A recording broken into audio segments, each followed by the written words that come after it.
Welcome, everybody. Thank you for coming. So, as you can see, I have Russell Brand on screen here. If you don't know him, he's an actor who's famous for being kind of ridiculous and living like an absolutely, like a rock star life, if you will. Just crazy life. And he started a Rumble channel, kind of like Joe Rogan, a YouTube channel originally, years ago. And he's been doing this YouTube Rumble thing for like ever. And he's pretty big, like really big, actually. He's got 1.2 million subbies on Rumble. That is a lot. Let's see what he's got on YouTube out of curiosity here. Most of his stuff is removed from YouTube, though, because, he's a conspiracy theorist. I found, Sorry, he's a conspiracy theorist. Like, it's insane. He's got 7 million subbies on YouTube. I had no idea who was that big. That's crazy. Anyway, yeah. Conspiracy Theory City over here. And he cannot help himself but to lie about things. I can't, figure out if he's lying or if he knows... I can't figure out if he's lying or he's just, uninformed on this. But I have to assume he's lying here because he's so immersed in this world. So anyway, I wanted to listen to some of his, nutter buttery, if you will. I had Kevin Sorbo up. I was going to cover him. I will be covering Kevin Sorbo on my Unfiltered YouTube channel, Owen Morgan Unfiltered, Wednesday and Thursday mornings, 10:30 a.m. to 2:30 p.m. And I also clean it up, I edit it, and release the full version after the fact. So if you miss a live stream, you can see it anyway. So yeah, let's watch Russell Brand here. Wait, when did this one come out? Oh, this one's July 9th. Okay. This is looking at some other options, some other videos from him. Let's see here, just out of curiosity. What else he's got here? 5 hours ago, watch journalist try to embarrass Tucker and it backfires spectacularly. Wow. Okay.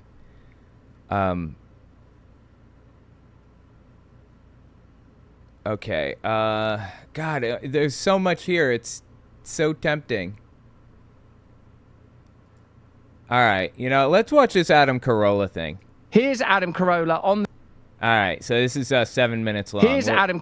We'll pick another one once this one's over. Oh, yeah, and also while we listen, we're going to play some Final Fantasy VII Rebirth. Should just be in the background. Won't bother you too much. You never played before. All right, let's give this a listen, shall we? Oh, and let me equalize the audio. Corolla on the day... Yeah, I think that's good. Okay. There. ...of the... Right. Here's Adam Corolla on the day of the election talking to Gavin Newsom. Governor, why did you shut the beaches in California during COVID? Yeah, I think we all were working on information at the time. We had no basis of deeply understanding the virus. I think even that's not a good enough answer because it suggests that in the absence of information, the tendency is towards authoritarianism rather than liberty. No, it isn't. Oh, my God, this guy. I'm sorry, I'm going to have to stop every 5 seconds here. We were all feeling our way through this together. We were all trying to figure this whole thing out together. I mean, I lived through it, okay? Everybody here lived through it. We remember. He's trying to rewrite history here. People are just trying to find their way through. And I would say that liberty is a principle that seems pretty significant. Yeah, it's significant, but public health is also significant and should be considered. In the United States, history, constitution, self-image, general rhetoric, understanding, personal mythology, on Independence Day, someone whose instinct is control, authority, does that seem like a viable president to you? Let me know, it's just a question. Oh, my God. So you didn't know anything, so why'd you shut the beaches? States like Florida. If you didn't know anything, why'd you shut the beaches? This is such an obnoxious propagandistic framing, and they have to know. Adam Corolla knows that, right? Doesn't he know that? He must.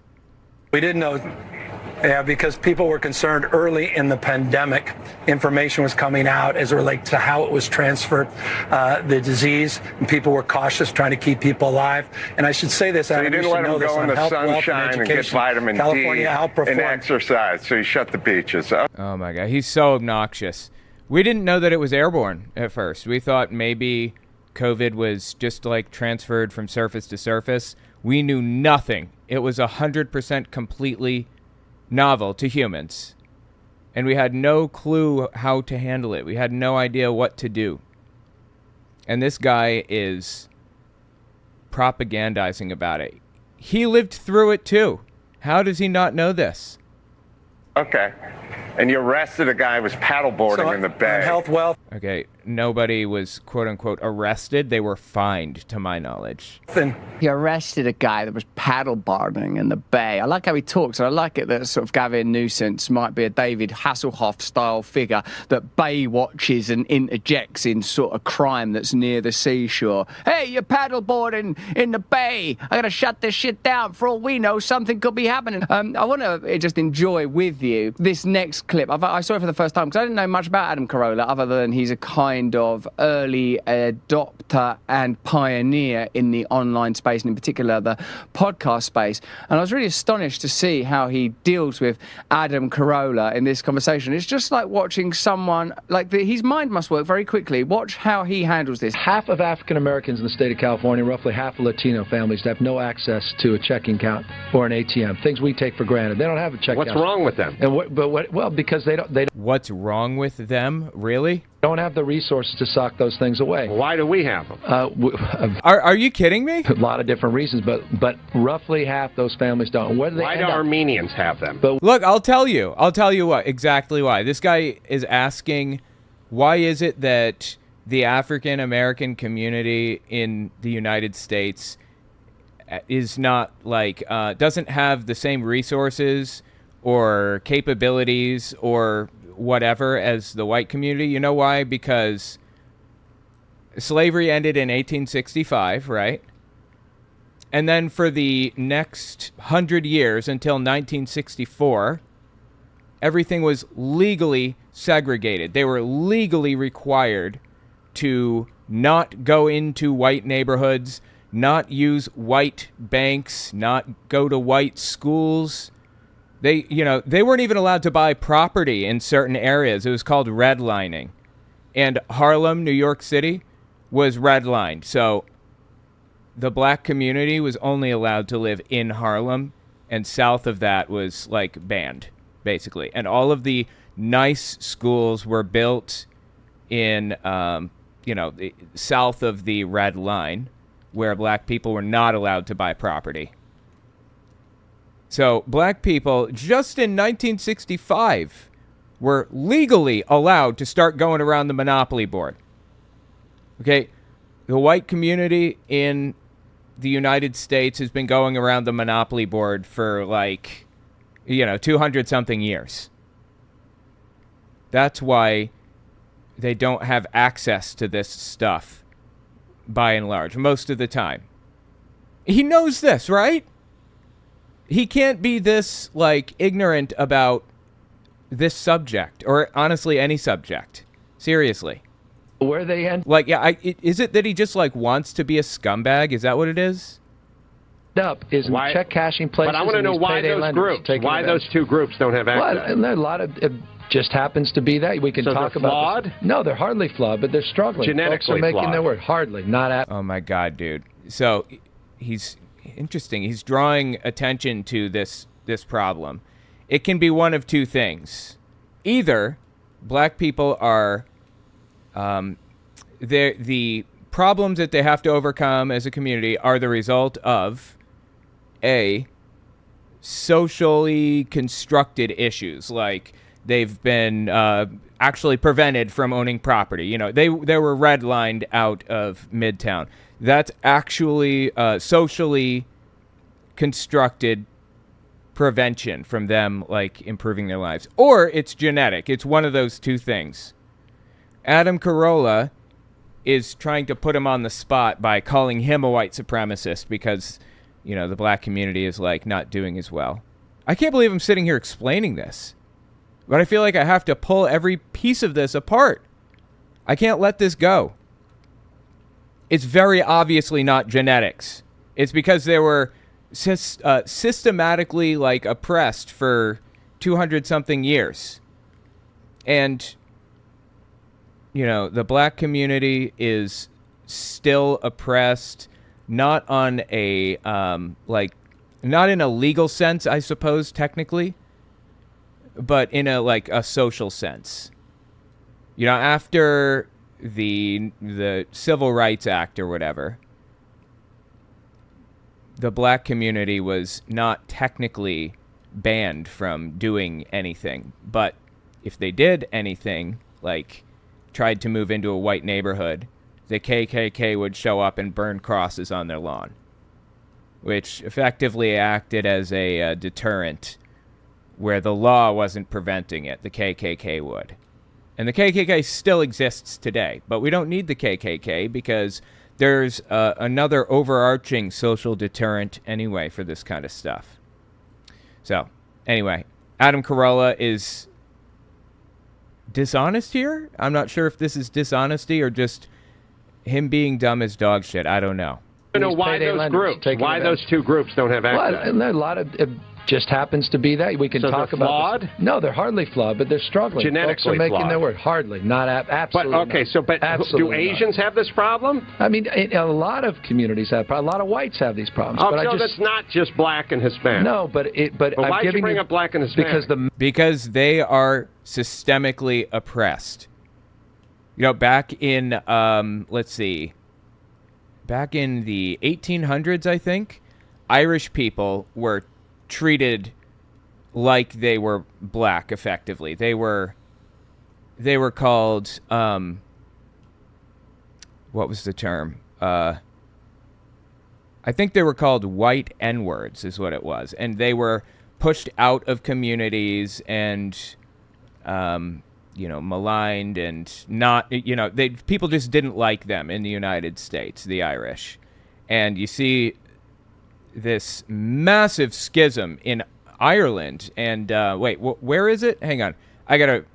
Oh, yeah, it was in Ireland. This massive schism between, for example, Protestants and Catholics. Okay, that's not like a white-black situation. That's just I'm part of this group and you're not situation. They split it into different neighborhoods. Like you would go to a Catholic church or you go to a Protestant church, and if you were Protestant, you didn't go anywhere near the Catholics. They had different schools and everything. It was crazy. So black and Hispanics are historically oppressed in the U.S. because that's who's historically oppressed. That's it. Because they're the other. Yeah, Asians are other, but they weren't oppressed and currently aren't the same way that the black community is. Again, can't believe I'm sitting here explaining this. Magnitude is ominous. But why so many of them? It just happens to be the magnitude. That's the way God planned it? Not at all. Well, what happened to them? There are a lot of issues, and that the community. Like, I get that Gavin Newsom doesn't feel like he can explain this right now, but he really should have gone into more detail on this. He knows it. Communities are struggling. A lot Why of new are they immigrants. Struggling? A lot of different reasons. Lack Hispanics of opportunity. Have been here. Blacks have been here longer than we've been here. Well, we can surmise. Blacks have been here longer than we've been here. What does that mean? I don't understand exactly. That's weird. What about Asians? They were put in internment camps. Yeah, in fact, it all initiated at San Francisco. Right. The Chinese Exclusion Act came out. Are they the San Francisco. Are they the check cash? A lot of Asians certainly do. Oh, so why don't you conclude them? The only reason why is the magnitude of the problem. There's so many more. The magnitude and percentage. So I guess he's arguing that black people don't have any societal issues that are like oppressing them. Is that the argument? Why is it that black people aren't doing well? And the answer in Adam Carolla's mind, I think, is genetics, right? It's either systemic oppression or genetics. Either white people are just like genetically superior or black people are systemically oppressed. It can only be one of those two things. I mean, I guess we know what Adam Corolla thinks here. And he's trying to pin him down like he wants him to, like, admit that it's genetic. What the hell is happening? There's no way to figure out how that happened. Africa. We could talk about it. You know what I'm dealing with? I don't want to have a sociological debate. Sure, why would you?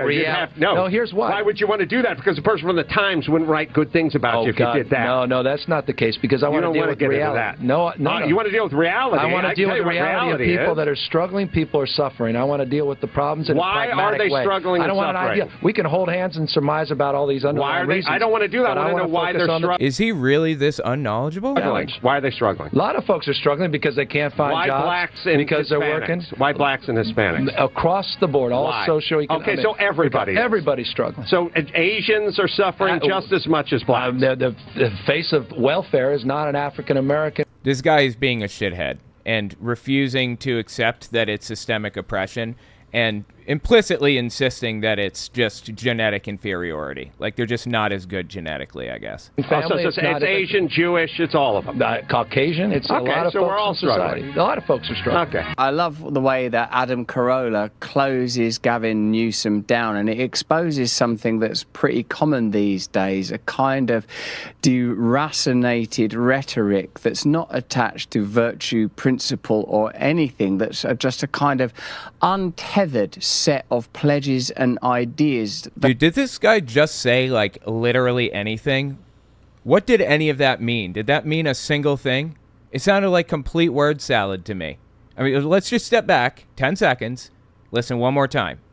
I love the way that The face of welfare is not an African American family. It's Asian, Jewish, it's all of them. Caucasian, it's a lot of folks we're all in society. struggling. A lot of folks are struggling. Okay. I love the way that Adam Corolla closes Gavin Newsom down, and it exposes something that's pretty common these days. Okay, what's common these days that it exposes? Kind of deracinated rhetoric that's not attached to virtue. Deracinated rhetoric that's not attached to virtue? Principle or anything, that's just a kind of untethered set of pledges and ideas that operate as just a kind of platform upon which to walk to power. I'm on the struggle bus over here. I'm trying to understand. Am I the idiot, or is he just using like word salad right now? Is this like Jordan Peterson levels of word salad? It feels like it. Hang on, let me fix my lighting. I feel like I'm very yellow on the left. 1 second. All right, here we go. Just turn it down a little bit, probably. Yeah, right, that'll do, I suppose. Anyway. I think what he was saying, I don't know that he even intended to say anything there, but I think what he communicated ultimately, intentionally or otherwise, is people just say things to get elected, right? If there is going to be a replacement for Joe Biden, Adam Corolla should conduct the debate. If it's going to be Gavin Newsom and Kamala Harris, I want to see that debate moderated by Adam Corolla. But what does it matter, really? Can you see that there's a route to power for the Democrat Party after the exposure of this ineptitude? And do you feel that a second Trump presidency is going to meaningfully change America? Is it going to change the world for you? I suppose what you probably feel is that it will mean a withdrawal from the Ukraine-Russia conflict. It might mean significant change to the deep state agencies. It might mean less censorship. I wonder what. So what he's saying, it might mean significant change to the deep state, whatever. That's a shout out to Project 2025. That's like Project 2025's whole system, the whole goal that they have set up there. So it's kind of interesting that he says that. Yeah, all that stuff sounds absolutely terrible. I don't know why anybody would want something like that.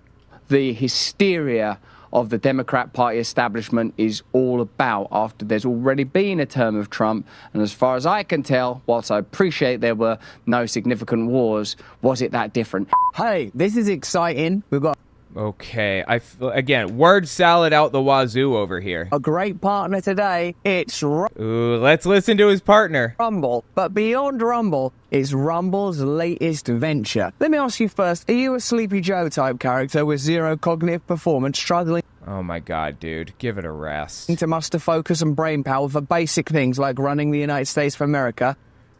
You got You know, actually, I maybe he will be surprised to hear this, but Joe Biden does not run America. Donald Trump didn't run America. George Bush didn't run America.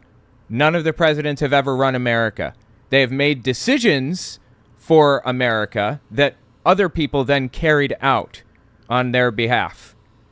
I think Joe Biden is completely capable of making decisions on America's behalf, and I'm really comfortable with the decisions that he makes, honestly. I feel like militarily he's made really good decisions. Pulling out of Afghanistan was great. I mean, feel free to blame others for doing a poor job of executing this or that or whatever, drawing up bad plans or whatever you want to do.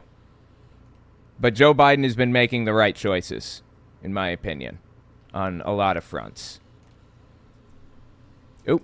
in woke liberal coffee that hates you and your way of life, and start your day by drinking Rumble's very own 1775 coffee. This is going Oh my god, dude. He's shilling coffee.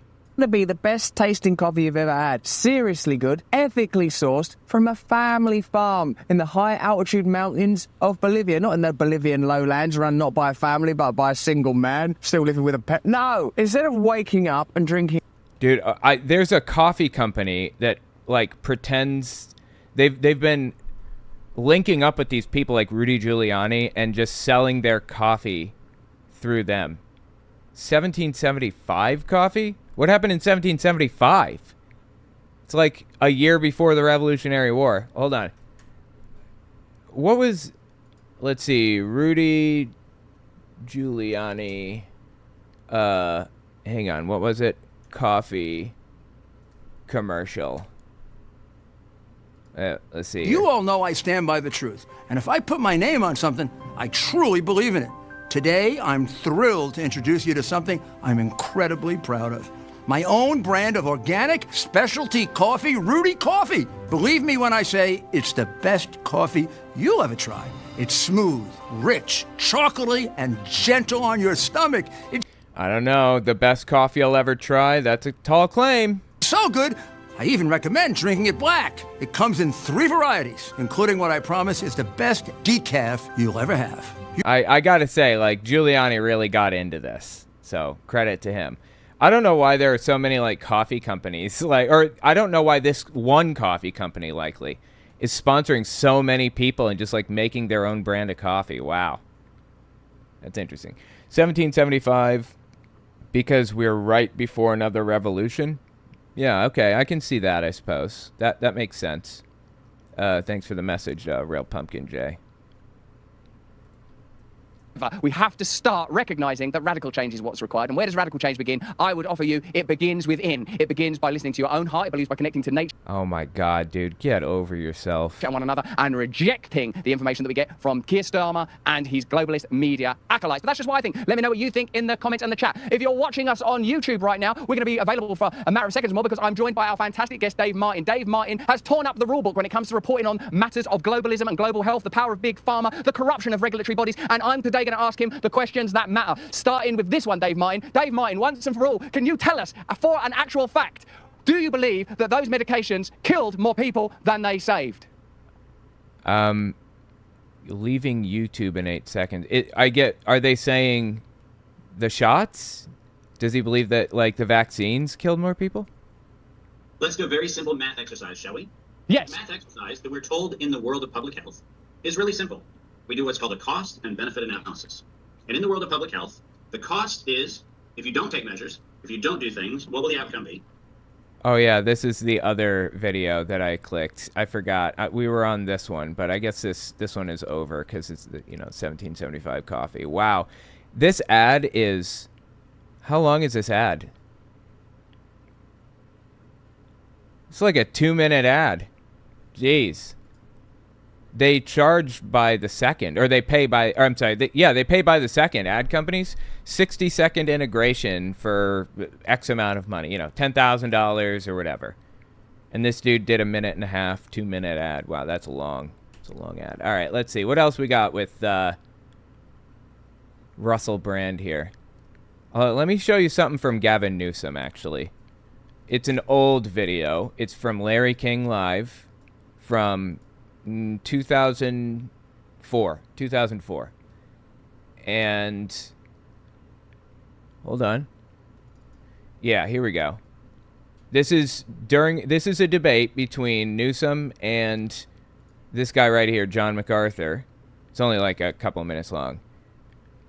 MacArthur argued that gay marriage is wrong. The reason this came up is because George Bush tried to push a constitutional amendment which would ban gay marriage, which is completely ass backward, because the Constitution is a list of things the government can't do, not a list of things the people can't do.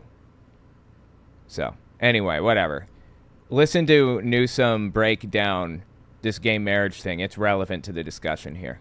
Well, of course, not all couples are going to have children, but only couples that are male and female are going to have children. And the only way you procreate the race is between a man and a woman. So built into the fabric of human society is, of course, the male, female, and the producing of a child. That, as I said, is the DNA. It's the genetic structure of civilization. Okay, great. So you can have kids if you want.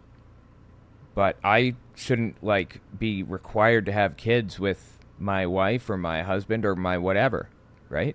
We've done everything we can throughout history. Just about every civilization has done everything it can to protect the sanctity of marriage, because they understand not only do you produce the life, but you want to bring the life to the standards and the values that are precious, that are important, to create a civilized environment in which to live. What's your argument, Mayor, against the logic of that statement? There was no logic there. Genetically, DNA, it's man and woman. It's what the marriage, and are we being semantic? So call it liberal union, call it gay. In 1948, Larry, these were the same, there were not dissimilar arguments, not quite analogous, about the fact that races were put on separate continents around the world because God decreed that they shouldn't in any way, shape, or form procreate.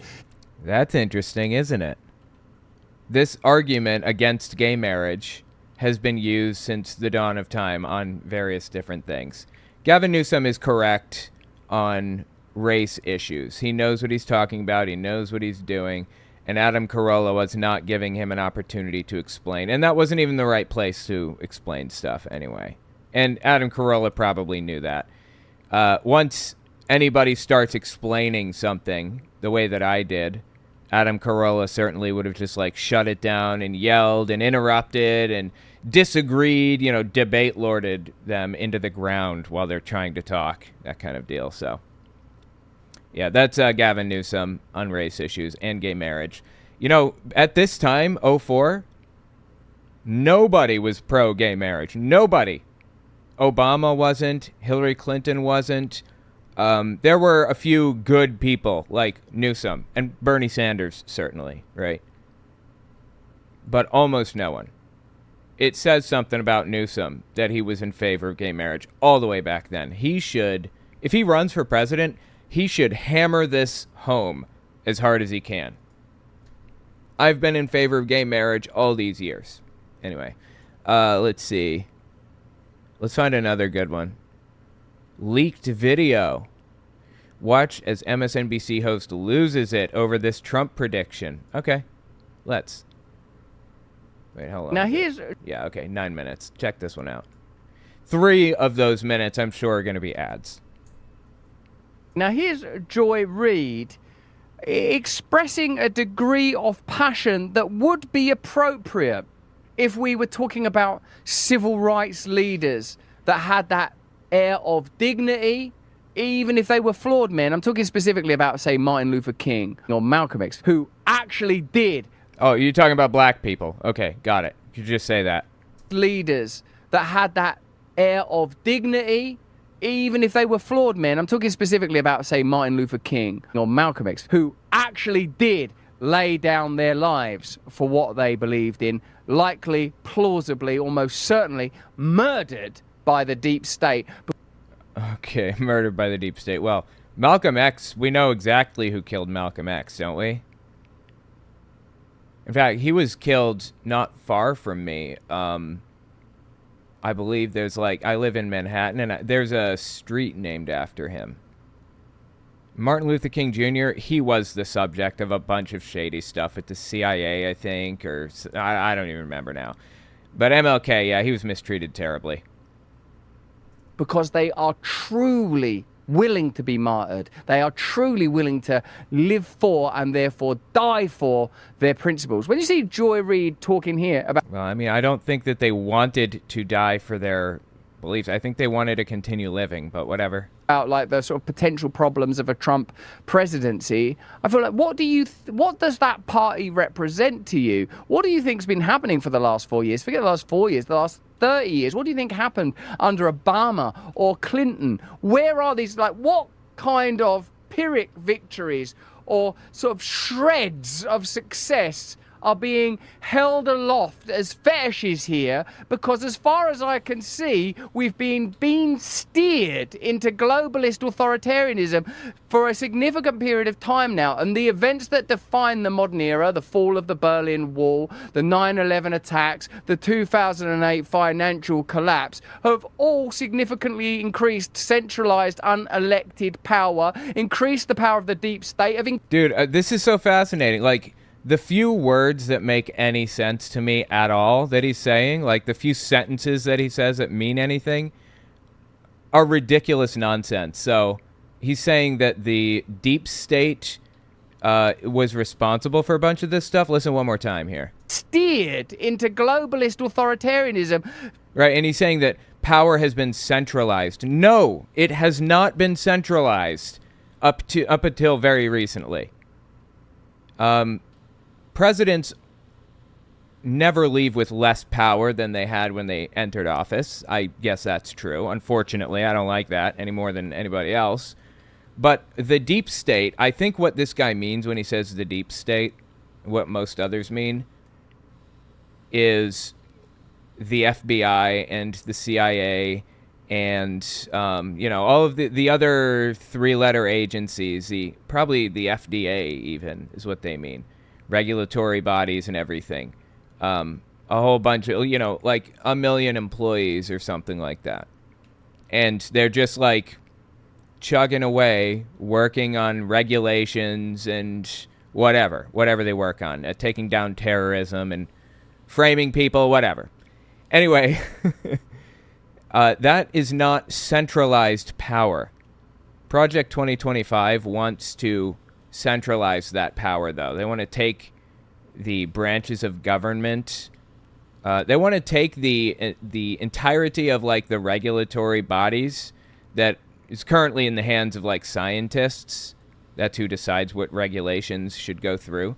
They want to put it in the hands of political appointees instead. And that's about as disturbing as it gets, in my opinion. So anyway, what about the deep state and centralizing power? Oh yeah, Project 2025 wants to centralize power by removing checks and balances, and by doing that. For a significant period of time now, and the events that define the modern era, the fall of the Berlin Wall, the 9/11 attacks, the 2008 financial collapse, have all significantly increased centralized, unelected power, increased the power of the deep state, have increased wealth transfer and inequality. We're not living in the legacy of Martin Luther King, Malcolm X, or pick your hero. The dark side won. The system found a way of eliminating heroes. Okay. The system found a way of eliminating heroes. Interesting. Martin Luther King Jr.'s ideas have been spread throughout society for a long time. You know what his ideas are? Critical race theory, that kind of thing. DEI and wokeism and all, that was Martin Luther King Jr.'s goal, that stuff. And this dude is just shooting it down and talking about how evil it is and so on and so forth, while simultaneously speaking so positively about Martin Luther King Jr. This is just, like, bizarre to me. Are you kidding me? I hate those doors. I love that Martin Luther King Jr.'s, like, reputation has been rehabilitated, for lack of a better term. Oh, my God. I cannot stand those stupid doors. But since it was rehabilitated, these people, they disagree with it, without a doubt. But they still like who they are. They still hold them up as, like, the bastion of everything correct in the world or whatever. Martin Luther King Jr. was a socialist, wasn't he? Like, I'm not even a socialist. My God, dude. Sort of appreciate and accept Joy Reid's passion, but she is passionate for something that is not worthy of that. Have a look at this. I no longer care. Doesn't matter to me anymore. It's above me now. It's above me now. There's a Waffle House next door. There's a Best Western next door as well. It's above me now. It's above Joe Biden now. Don't care about Joe Biden's age, infirmity, that he shuffled when he walked. I don't care. He could be seated for the rest of, from now to Election Day, and never get up off a chair. He could sit down. He could roll around in a wheelchair. He could be on a skateboard, seated. I don't care. Yeah, absolutely. I share this sentiment. Joe Biden is not the one that, like, makes the country run. It's everybody that he chooses to work under him. He just tells them what to do. In a broad sense. He doesn't even, like, the Joint Chiefs of Staff control the military. Biden just tells them, I want you to do this. And he, like, goes through plans and stuff that they wrote up. So, yeah, he could be, like, in a coma practically, and I'd be okay with it as long as, like, the vice president was there to call shots. I would actually prefer that, just visually, to see someone roll around on a skateboard would make me think, well, if you can't make democracy effective, at least you're making it amusing. Donald John Trump cannot be allowed back into the White House.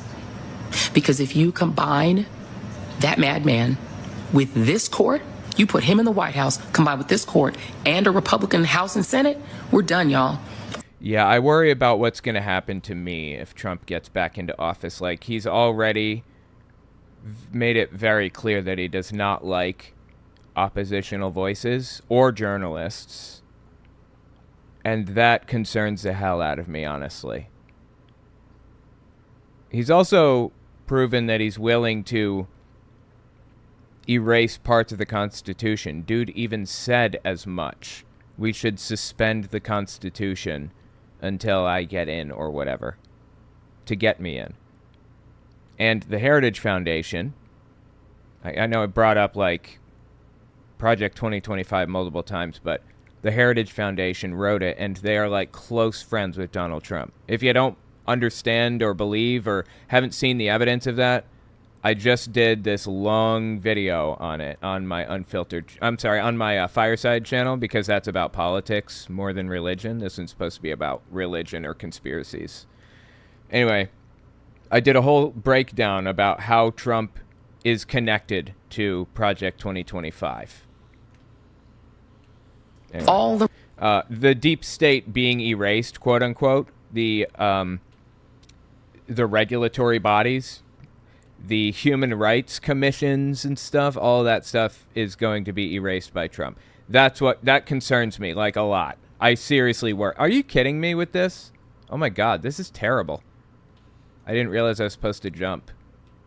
I'm going to have to figure that out next go around. I might have to redo this one. Anyway, I don't know what's going to happen to me or to other journalists when Donald Trump gets in. It's concerning. By the way, I'm not a journalist. I'm a commentator, but still. The rights that were won in the 20th century, the hard-earned rights of women, laborers, workers, the rights of children. Remember, child labor used to be legal. This is an odd position to have adopted, and were it a valid one, the passion would be warranted. But that's not how I see the last century of democracy. Okay, I don't give a shit how you see it. This is the stuff that happened. I see it as a kind of negotiation to maintain the maximum amount of power, to utilize technology, to create the appearance of democracy or representative electoral systems, if you're Republican and prefer that terminology, all the while centralizing and amassing wealth and creating conditions of conflict among the population. The trends that truly matter, the likelihood of a global war, the increasing likelihood of crisis being, if not implemented, then being exploited to legitimize further authoritarianism. This whole crisis being exploited, blah, blah, blah, blah, that's never really, or that's not happening in the United States. We'll put it that way. That's not happening in the U.S. I can't say it's never happened because I don't know. I think it probably has.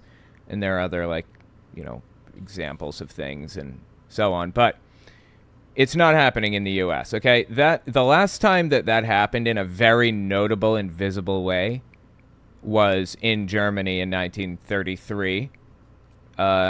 May, maybe? I don't remember when. Hitler passed the Enabling Act, or whatever. The Enabling Act was pushed through, which allowed Hitler to write laws without Congress. They didn't have to be there. You know, Germany's government functioned nearly identically to the United States government before Hitler destroyed it. Fascinatingly. I had no idea it was so similar. Anyway, yeah. All right, let's keep listening here. A peculiar strata of ultra-wealthy individuals and institutions is all taking place within consecutive while alternating administrations. Bush, Obama, Clinton, it doesn't make a great deal of difference. And I would offer... Yes, it does. What are you talking about? The same thing to all of you, those of you who love Donald... Look, they're not the same, okay? I get so sick of hearing this. The presidents are not the same. The left is not the same as the right. They're not two wings of the same bird. I know that that's catchy and it can feel that way sometimes or whatever, but Democrats in our, like, modern era, a Democrat president is never going to try to ban gay marriage. They're never going to try to pass, you know, child labor bills to allow child labor to happen. That's not going to happen from a Democrat. It might from a Republican. You know why I say that? Because Sarah Huckabee Sanders, the governor of Arkansas, or no, is it Arkansas? She actually did pass that. She opened up child labor laws. The things that we see from Democratic governors is completely different from what we see from Republican governors, for example. And it goes for presidents, too. I don't want to hear it. It's just nonsense. Trump, you love him because of his style. You will point to the fact that there were no wars during his administration. What? There were no wars during his... Yes, there were. Are you kidding me? He's in the Afghanistan war. I'm sorry, he was in Afghanistan. In fact, Trump had his people write up the document that would, you know, the pullout stuff. Wrote up the plan to pull out of Afghanistan. And he scheduled that pullout for the next administration. He said he's going to pull us out. He didn't.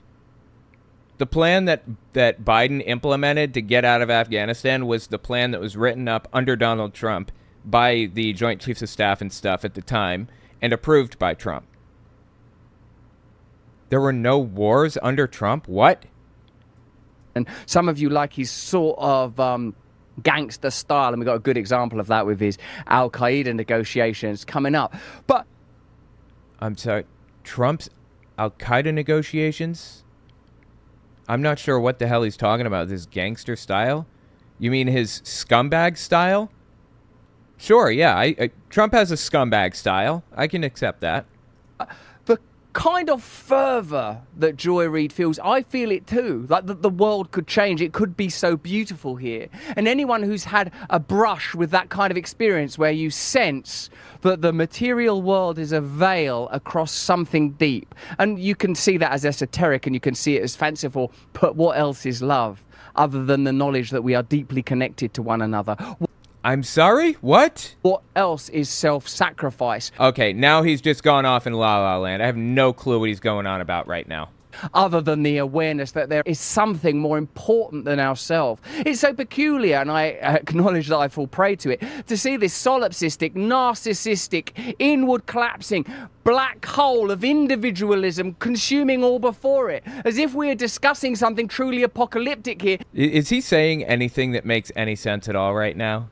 And as if that apocalypse is represented somehow between these two poles of these two individuals, these two parties, these entrenched institutions. Where will the revolution come from? Where will the real change come from as we sit on the eve of numerous elections? Who among us truly believes that this is anything other than a spectacle, a simulacrum, a what? A simulacrum? What is he talking about right now? This is nuts. Get help, okay? Normalize healthcare. Normalize therapy. Reiteration of an idea that would have worked once in some cursive ink on parchment long, long ago. What we're living in now is not those ideals, Joy. Not those ideals at all. The rights of black folks, forget... Okay, that meant nothing. I feel like that was complete garbage. Am I the idiot? Again, that's possible. I could be. That just sounded like complete garbage to me.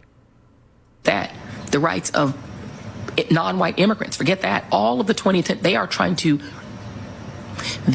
to repeal the entire 20th century, and they're doing it fast. We are going to repeal the 20th century. No, absolutely.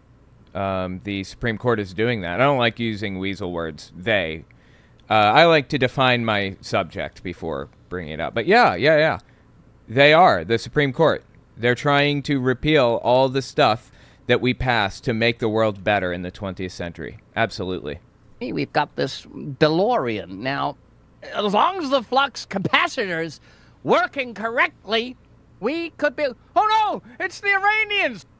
He's not taking this seriously, obviously. It's Iranian, by the way. Well, you shouldn't have provoked them! Between them and these crazy Republican governors, they are repealing the American century, the 20th century, because they don't like it and they want back the 19th century. The century when super rich white men, unchecked and untaxed, amassed great wealth, passed it down with no taxation to their descendants and pretended that they had earned it on their own. No. Oh, absolutely love it. No, because the wealth transfer during the pandemic period, the extraordinary accumulation of wealth and power and dominion across the world, the rise of globalism. Okay, when he says globalism, he's talking about a conspiracy theory here, the Great Reset. There's a whole bunch of stuff to that. But, yeah, there was a big wealth transfer from the poor, the working class, to, like, Amazon, for example, and Walmart. They gained so much money during COVID, it's not even funny. It's insane. Okay? What's his point here? I don't understand. Like, is he blaming Joy-Ann Reid for that or something? We are squabbling in a swamp. We could avert our eyes at any moment. We could look upward. Extraordinarily, there is something in this dynamic that she described that is taking place, but it isn't taking place in that bandwidth. That they were just masters of the universe. They want that era back. They think that... It's not happening in that bandwidth. Again, what does that mean? It's like this dude listened to Jordan Peterson and came up with the best method of word salading and said, yeah, I'm going to have some of that. I'm going to do that. He asked, what is love? Well, don't hurt me. I appreciate that, Limited Light. Thank you so much for the super chat. Real Pumpkin J, if they want to talk about governments murdering civil rights leaders, they should talk about Fred Hampton, yet they don't. They liked COINTELPRO. You know what? I'm not familiar. Hang on. Fred Hampton, 1948 to 1969, deputy chairman of the Black Panther Party and chairman of the Chicago chapter.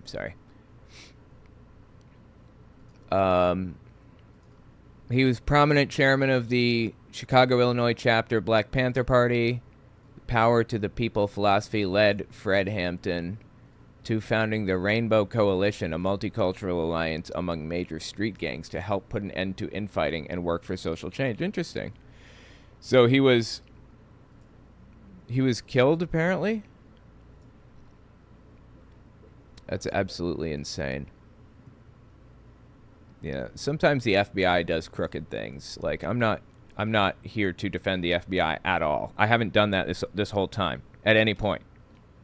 The FBI is terrible sometimes. Like, there's a group of people called the Dixon Five who's sitting in ADX Florence Supermax prison right now, and they have been for 30-something years, and they will until the day that they die. And, like, you are kept in 24-hour isolation for the rest of your life. You will never speak to another human being until the day that you die in that prison, ever. So I hear you saying, what do you do if they had bad behavior? Like, for example, touching the rails or trying to escape or something. What do they do about that? The answer is they bring you to a room and strap you to a metal table and keep you there and hose you off, every couple of hours. Really, I'm not joking. That's ADX Florence Supermax. Now, the Dixon 5, they're in there. The FBI got, like, a mole or whatever inside of this this mosque shortly after 9/11 happened. And the FBI, like, pushed the people in this mosque to terrorism, to do something bad. Like, they pushed them to. They drove them to do it and convinced them to do it. Leading up to their imprisonment, they had expressed, interest in peace and love and not doing anything like that. Distancing themselves from terrorists. That whole mosque was like that.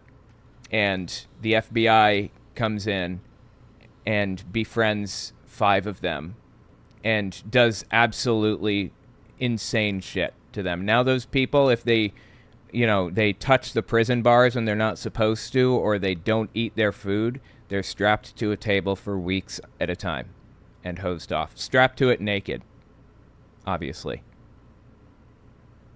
It's just bad. You never see the sky.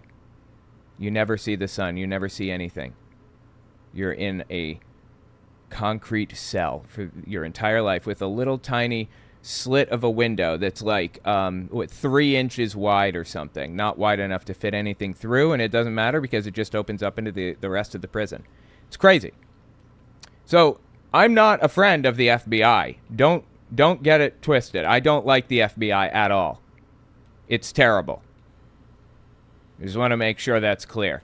But, Russell Brand seems to believe that, like, everything is my fault because I'm on the left, and the FBI is bad because of me or something. Like, what the hell? And across the world, the rise of globalism. We are squabbling in a swamp. We could avert our eyes at any moment. We could look upward. Extraordinarily, there is something in this dynamic that she described that is taking place, but it isn't taking place in that bandwidth. That they were just masters of the universe. Like, I don't know, that bandwidth, that what? They want that era back. They think that the 20th century was an abomination and they are dismantling it. They're coming for every single one of our rights. They're not done. Y'all better vote for your lives in November. Absolutely. And for the lives of, like, any political commentators or journalists or any, a variety of others. The lives of those people too.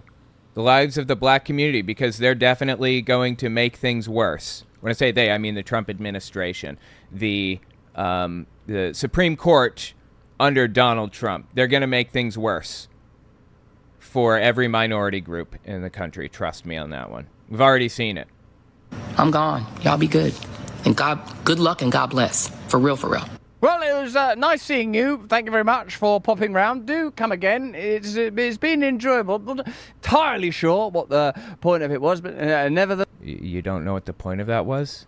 Good luck with your endeavours. Hey, this is exciting. We've got a great partner today. This is not exciting. Anyway, wow. So that was the end of that clip. This guy It just uses word salad 24/7. That's it. It's just like constant word salad. Oops, I didn't mean to close Kevin Sorbo. Yeah, we'll be hitting that later, and we may even hit more Russell Brand on my Owen Morgan Unfiltered channel. So check that out if you want to. Also, check out my book. I'd appreciate that.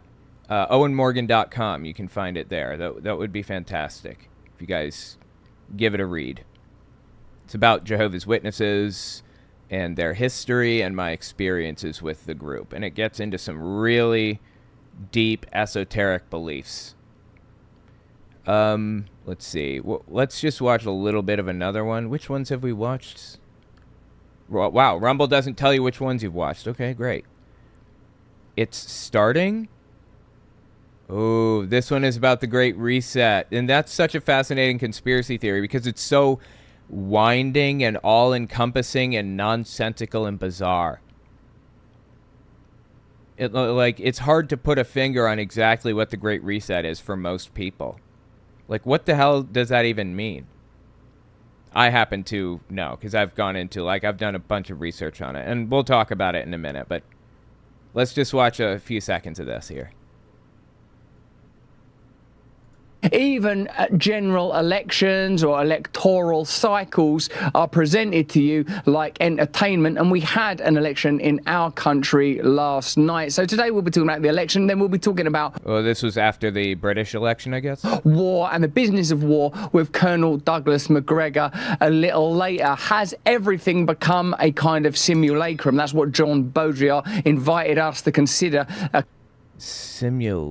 Simulacrum? What the hell does that mean? Kind of deracinated, endlessly repeated set of images that in the end bear no relationship to reality. I mean, does this seem to you a reasonable reaction even to a landslide election, meaning that Labour, which is our version of the Democrats, has a massive majority in Parliament, which is our version of Congress, and here's our version of the news media doing their version of what sounds like a kind of orgasm. Oh, great, thank you.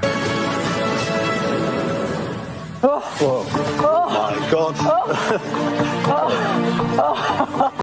Okay, wow. I thought he was kind of being a fool for saying that, but I feel like that might be on point. Okay.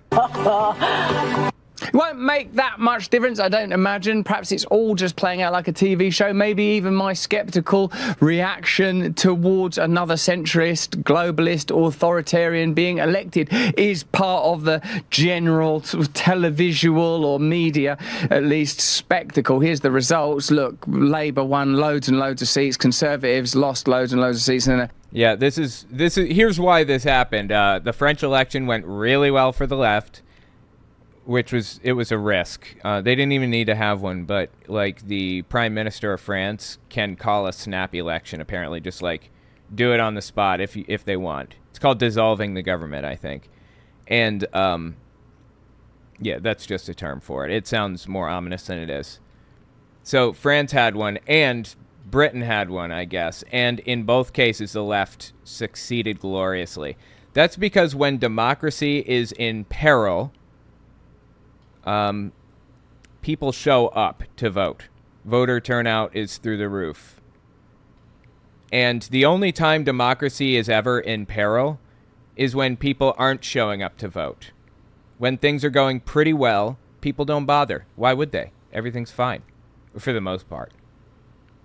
And we can see that with the 2016 election. We can see it play out. We saw it in Germany in the 1920s. We saw that there was massive inflation. Germany was like a complete train wreck of a country, and there was 80% voter turnout. 80%, almost every voting age person came out to vote. So anyway, when voter turnout is high, the left wins by like a wide margin. Almost every time. So what we're seeing right now is the result of democracy being in peril and people who care about that coming out to try to prevent it from falling. That's why they succeeded so gloriously. So, disturbing, but it seems like we're pulling through, so that's something.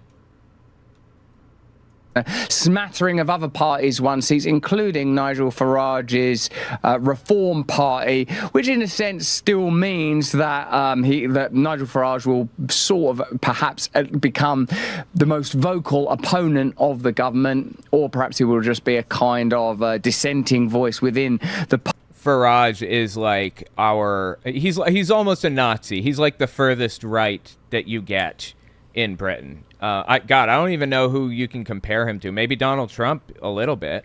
Parliamentary system. This is a post that you might find interesting from Mahid Nawaz. He says the UK electoral system is not fit for purpose. Reform, that's Nigel Farage's party, got 4 million votes and only 4 seats. The Lib Dems, that's a kind of centrist party, got 3.4 million votes and 69 seats. Labour won 2/3 of the seats with only 1/3 of the national vote. So, in a way, if we had proportional representation, if each vote meant something, then you'd probably have a very different parliamentary system. It's unlikely that we're going to get that. What we're going to get is a massive majority for the Labour Party. So we're having in the UK, while the rest of the world moves, it seems at least, towards populism, we're having our kind of Trudeau-Macron moment. It'll be an interesting few years. And last night I was trying to find in myself a kind of open-heartedness, a kind of good faith. That's what I'm still trying to find in myself. Certainly I can find a point in myself where it's none of my business. You know, no one really cares, do they? Is there anyone that, other than that person who literally climaxed, does anyone believe this is meaningfully going to impact their lives? Now, sometimes... Well, local elections do. I don't know how the British system works, but local elections impact people's lives dramatically in the United States. You should be voting if for no other reason than that. You know, you may have like 500 people that show up, and your vote could actually be the one that flips it in local elections. Seriously, it's important. A simulacrum is likeness or substance, is a representation or imitation of a person or thing. Oh, okay. That's weird. I've never heard that word before. Thank you for the definition on that. Anyway, wow, dude. This guy is just full of word salad.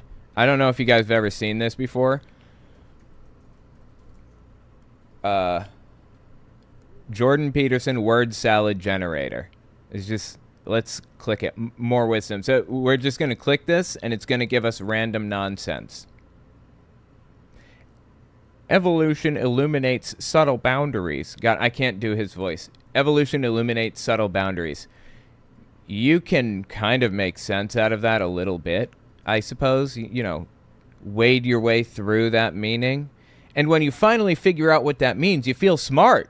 You're like, wow, this guy is really intelligent, and I can understand him too. In reality, it's meaningless. It's meaningless garbage. There's actually a logical fallacy for what this is, for the word salad. I forget what it's called. Fallacy,